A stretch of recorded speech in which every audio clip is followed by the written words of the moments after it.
Bajarê Agiriyê di van rojan da bi destdirêjiyeke li hemberî zarokan di rojevê de ye. Li gorî îdayan Erkan Kösedak ku berê cîgirê serokê Müdüriyeta Geşt û Çandê bû, destdirêjî li zarokan kiriye û niha jî li ser vê tawanê hatiye girtin.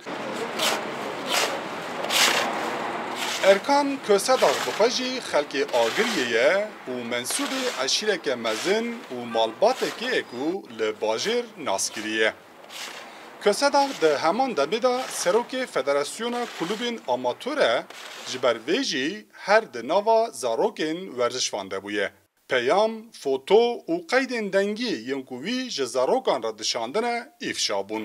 Ji ber ku erka wî bilind û dora wî jî bi siyasî û bürokratan tije ye, mijar heta niha veşartî maye, di vê navê de jî hejmara zarokên mexdûr zêde bûye ku temamê wan kur û temenê wan jî di navbera 16 û 20 saliyê de ye. Vallahi ben kararsızım ve çıkıra çiçek çünkü ha çiçek felaket bu.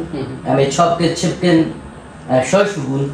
Evde nasıl şuna tabii için rudunç normal dikarın. Bazıları da şuna der var. Bazıları da nevisi bu. Başı ben bir işte çiğha teklif kerine. Evvel yok hatta merbotin.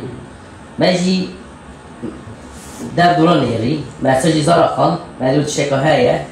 Ejgiyo mesajı zarada dersi ortalığı. Başı işte ben ha şuna savcılık savcılık falan keser devri. Hejmara zarokên mexdûr nediyar e. Malbat jî ji ber têkiliyên eşîrî û derneketina navê wan bêdengin. Tenê du malbatan giliyê Erkan Kösedak kirine û li pişt mijarê disekinin. Piştî ku hay ji mijarê bûne, ji malbata Kösedak daxwaz kirine ku ew terka bajêr bikin.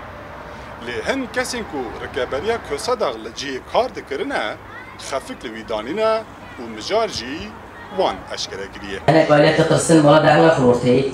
Ben zarı dur dedin. Ama zar per. Aslında suç cezaya mezuk bu ha. Derdime var zaten. Derreyi derba burası ne göre bakıyor. Sabah zarı küçük sonuçta ama ilk olay yine. Torek zarar verisiye. Ama işte zar tıtırsın. Aylığı tıtırsın.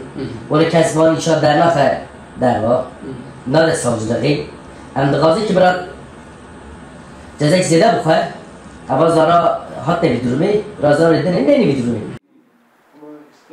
Kösedak niha li benda darazêye û malbat jî aş bûne da biryar ji hêla dadweriyê ve bê zelal kirin.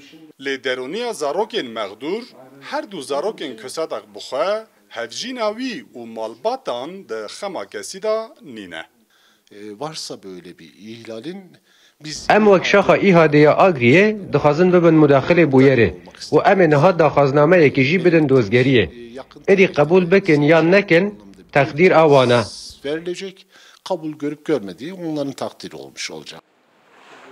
Li gor îdayan di sala 2016 de jî dîsa mijareke wiha ya Erkan Kösedak hatiye bihîstin. Lê hewla derbeya 15 Temmûzê ketiye ber û mijar batık bûye. Divan du rojan de ku em weke tîmarûdawê li bajêrin, me dît ku destdirêjî, îstîsmar û xirapiya li hemberî zarokan li vî bajarî bûye çiyayekî, tawanbar jî ne yek û pênc û dehin û hemû jî karmendên fermîne. Lê bandora eşîrîbûn û pêwendiyên siyasî wan tawanbaran diparêze, ew jî dike ku mexdûr zêde bibin. Rawî Stêrk, Rûdaw, Agirî.